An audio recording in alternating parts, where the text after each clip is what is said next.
नमस्कार, जय हिंद दोस्तों। मैं विकास तंवर एक बार फिर से आप सभी का स्वागत करता हूं एग्जाम टॉक्स में। और आज की सेशन में हम बात करने वाले हैं मोहम्मद यूनुस के बारे में कि किस तरीके से मोहम्मद यूनुस ने अपने सुर जो हैं वो बदल लिए हैं। पहले हमने ये सुना कि जब शेख हसीना बांग्लादेश को छोड़ के भारत आती है उसके बाद हिंदुओं के ऊपर काफी अत्याचार हुए, पर उसके बाद हमने पहली बार ऐसा देखा कि मोहम्मद यूनुस ने हिंदुओं को बधाई दी है। अब इस सेशन में हम बात करने वाले हैं कि किस तरीके से हिंदुओं के ऊपर अत्याचार हुए, क्या क्या हुआ बांग्लादेश के अंदर और किस चीज को लेके बधाई जो है मोहम्मद यूनुस ने दी है। यानी सारा का सारा टॉपिक जो है वो हम काफी अच्छे तरीके से समझने वाले हैं। अगर आप चैनल पे नए हैं तो चैनल को सब्सक्राइब कर सकते हैं और बेल आइकन को प्रेस कर सकते हैं ताकि ऐसी ही वीडियो आपको समय समय पे मिल पाए जो देश और दुनिया से जुड़ी हुई हैं। तो स्टार्ट करते हैं आज के इस सेशन को इस थंबनेल के साथ। इसमें लिखा गया है यूनुस के बदले सुर, कि किस तरीके से मोहम्मद यूनुस ने अपनी जो टोन है बोलने की हिंदुओं के प्रति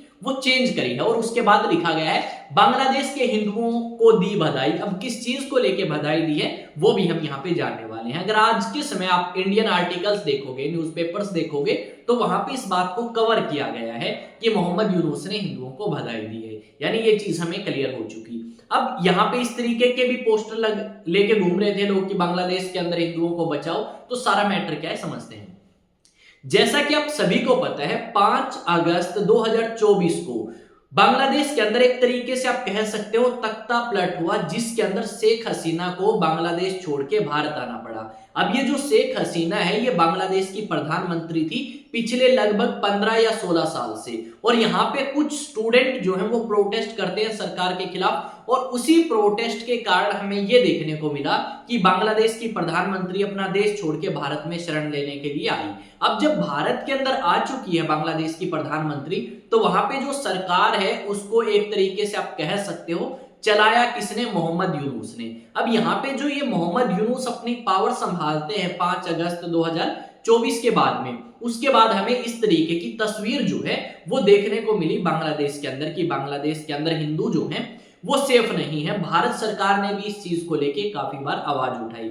यहाँ पे हमें ये सुनने को मिला कि जो बांग्लादेश के अंदर हिंदू हैं उनको पाठ पूजा नहीं करने दिया जा रहा। साथ में हमने ये सुना था कि छठ पूजा के ऊपर उन्हें छठ पूजा नहीं करने दी गई। इस तरीके के आरोप जो हैं वो बांग्लादेश के ऊपर लगाए अलग अलग न्यूज एजेंसी ने, भारत सरकार ने भी, कि हिंदू जो हैं वो सेफ नहीं है। और भारत सरकार ने बात करी मोहम्मद यूनुस से। क्या बात करी कि भाई तुम्हारी कंट्री में बहुत सारे हिंदू हैं, बाकी धर्म के भी लोग हैं, अब मुस्लिम या इस्लाम को फॉलो करने वाले तो सेफ है, पर हिंदुओं का क्या होगा। यहाँ पे एक घटना ये भी आई थी कि आपके एक व्यक्ति जो कि शमशान घाट के पास एक मंदिर में था उसको मार दिया गया और उस मंदिर के अंदर लूटमार करी गई। इस तरीके की घटनाएं जो हैं हमने काफी सुनी। और यहाँ पे हम अभी की बात करें तो काफी बदलाव हमें देखने को मिलेगा। हमें देखने को मिलेगा कि वही बांग्लादेश जहां पे शेख हसीना के खिलाफ प्रोटेस्ट किए गए और वहां की प्रधानमंत्री को निकाल दिया गया, उसी बांग्लादेश के अंदर आज के समय में वहां के जो इंटरिम गवर्नमेंट के हेड है मोहम्मद यूनुस, उन्होंने हिंदुओं को बधाई दी है बसंत पंचमी के नाम की। और उन्होंने कहा है कि जो मां सरस्वती है वो एकता का प्रतीक है। और साथ में आपकी कह सकते हो उनकी तारीफ उन्होंने करी मोहम्मद यूनुस ने। अब यहाँ पे अगर हम बात करें तो और भी काफी बदलाव हमें देखने को मिलेंगे। मोहम्मद यूनुस ने तारीफ करी और मोहम्मद यूनुस ने ये भी कहा कि हमारी जो कंट्री है बांग्लादेश, वो कंट्री हर एक धर्म, हर एक जात, हर एक वर्ग के लिए है। और यहाँ पे कई हजार सालों से लोग इसी तरीके से रहते आ रहे हैं, एक साथ एकता का प्रतीक देते हुए। ये बात मोहम्मद यूनुस ने कही।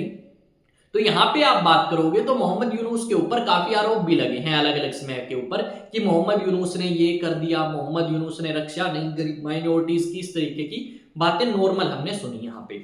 पर आज के समय अगर हम बात करें तो आज के समय मोहम्मद यूनुस ने सबको सरप्राइज किया है। छठ पूजा के ऊपर तो उन्होंने सेलिब्रेशन नहीं करने दिया, पर बसंत पंचमी के ऊपर उन्होंने खुद बधाई दी है। यह बात काफी सरप्राइजिंग है। यहाँ पे अगर आप देखोगे तो 5 अगस्त 2024 के बाद भारत के और बांग्लादेश के रिलेशन तो खराब हो चुके हैं, पर यहाँ पे हमें थोड़ा बहुत कह सकते हो कि ये भी देखने को मिला कि जो हमने प्रोटेस्ट किया और जो हम बांग्लादेश को बजट के अंदर सहायता प्रोवाइड करते थे वो नहीं बढ़ाई, तो उसकी वजह से थोड़ा सा रुख तो हमें बदलता हुआ दिखाई देगा बांग्लादेश का।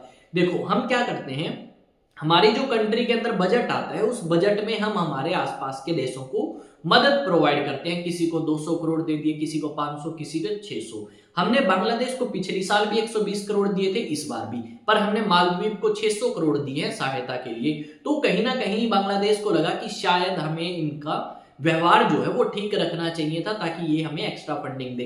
तो ऐसा भी कुछ हो सकता है। और साथ में अलग अलग समय पे मोहम्मद यूनुस ने भारत सरकार के साथ खराब रिलेशन करने की कोशिश करी है और बांग्लादेश और पाकिस्तान के रिलेशंस को सुधारने की कोशिश करी है। बांग्लादेश ने यह भी कहा कि जो प्रधानमंत्री हमारे देश की थी वो अभी भारत में है, भारत सरकार की जिम्मेदारी है कि उसे वापस बांग्लादेश में भेजें और हम उनके खिलाफ कानूनी कार्रवाई कर सकें और उन्हें सजा दे सकें। सजा किस चीज की? उनके ऊपर आरोप लगाए इस इंटरिम गवर्नमेंट ने कि ये जो शेख हसीना है, इस शेख हसीना ने उन लोगों को मरवाया है या उन लोगों को बेवजह जेल में डलवा दिया जो इसके खिलाफ प्रोटेस्ट कर रहे थे, जो इसके खिलाफ बोले। और इन्होंने ये भी कहा कि ये जो शेख हसीना है, इस शेख हसीना ने भारत की अलग अलग तरीके से मदद करने की कोशिश करी है। तो यहाँ पे इस तरीके के आरोप जो है वो शेख हसीना पे लगे हैं। यानी सीधी सी भाषा में अगर हम बात करें तो वो बांग्लादेश जिसके साथ हमारे रिलेशंस काफी ज्यादा अच्छे थे, उस बांग्लादेश के साथ ना तो हमारे रिलेशंस अच्छे रहे और ना ही हमारे धर्म को फॉलो करने वाले, यानी हिंदू धर्म को फॉलो करने वाले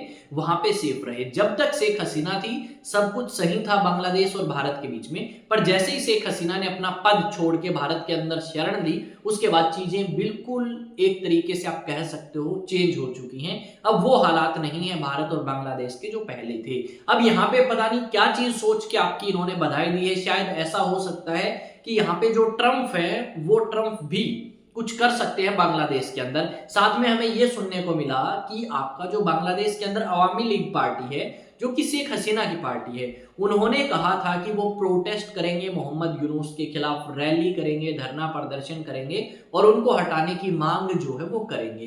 क्यों? क्योंकि मोहम्मद यूनुस के ऊपर भी अलग अलग तरीके के आरोप जो हैं वो अलग अलग समय में लगे हैं। इस तरीके की चीजें हमें सुनने को मिली अलग अलग सोशल मीडिया प्लेटफॉर्म्स के ऊपर या उनके न्यूज चैनल्स के ऊपर। अगर आप बात करोगे अवामी लीग का जो फेसबुक पे हैंडल है या अकाउंट है, उससे आपकी ये बात शेयर करी गई कि वो आपके मोहम्मद यूनुस या इंटरिम गवर्नमेंट के खिलाफ प्रदर्शन करेंगे और शेख हसीना को वापस लेके आने की कोशिश करेंगे। पर इस तरीके की संभावनाएं आप कह सकते हो ना के बराबर है कि शेख हसीना को वापस वहां के लोग एक तरीके से आप कह सकते हो अपना लें। यहाँ पे देखोगे तो इस तरीके से प्रदर्शन किए गए। जो फादर ऑफ द नेशन थे बांग्लादेश के, जो कि शेख हसीना के फादर थे, शेख मुजीबुर रहमान, उनकी मूर्ति जो है वो गिरा दी गई। इस तरीके के काफी दृश्य जो हैं वो हमें देखने को मिले। यहाँ पे जब हिंदुओं के खिलाफ अत्याचार हुआ तो इस तरीके से प्रोटेस्ट करते हुए काफी हिंदू हमें नजर आए बांग्लादेश के अंदर। यहाँ पे देख सकते हो क्या लिखा गया है, प्लीज सेव हिंदू इन बांग्लादेश, कि भाई हिंदुओं की रक्षा करो कृपा करके बांग्लादेश के अंदर। तो इस तरीके के दृश्य हमने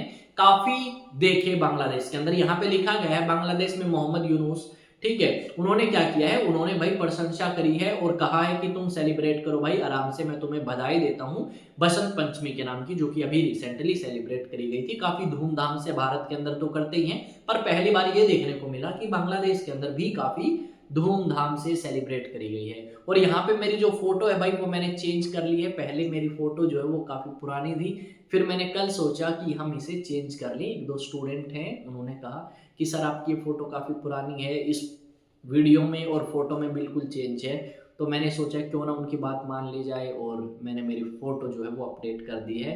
आपको कैसी लगी ये नई तस्वीर आप कह सकते हो, ठीक है, वो कमेंट सेक्शन में जरूर बताएं। और अगर अच्छी नहीं लगी तो वो भी बता दें भाई, आप इसको भी चेंज कर लेंगे। अब आते हैं कुछ इंपॉर्टेंट अपडेट की तरफ, ठीक है। इंपॉर्टेंट अपडेट क्या है, देखो अगर आप अलग अलग सोशल मीडिया प्लेटफॉर्म यूज करते हो तो आपको जाना होगा एग्जाम टॉक्स पे, और चाहे वो इंस्टा हो, फेसबुक हो, टेलीग्राम हो, कोई भी सोशल मीडिया प्लेटफॉर्म, वहां पे जाके सर्च करो एग्जाम टॉक्स। अगर सब्सक्राइब का ऑप्शन है सब्सक्राइब कर लो, फॉलो का ऑप्शन है फॉलो, क्योंकि कुछ चीजें ऐसी हैं जो हम वीडियोस के रूप में नहीं लेके आ सकते, वो 1 या 2 मिनट की चीजें हैं वो वही बता सकते हैं।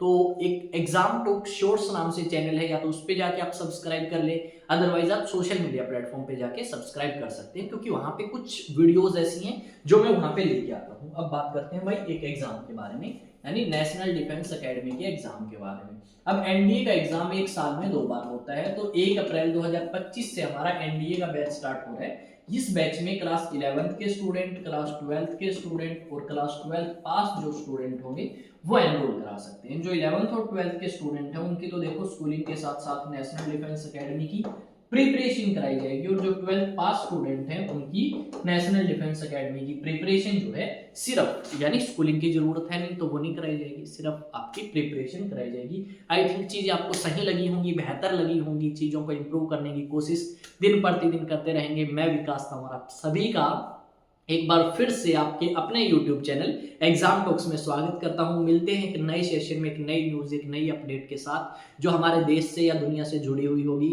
तो तब तक चैनल को सब्सक्राइब कर लें, बेल आइकन को प्रेस कर लें, शेयर कर दें अपने दोस्तों के साथ वीडियो, कमेंट करके जरूर बताएं वीडियो कैसी लगी और लाइक भी कर लें। मिलते हैं नेक्स्ट वीडियो में। जय हिंद, जय भारत।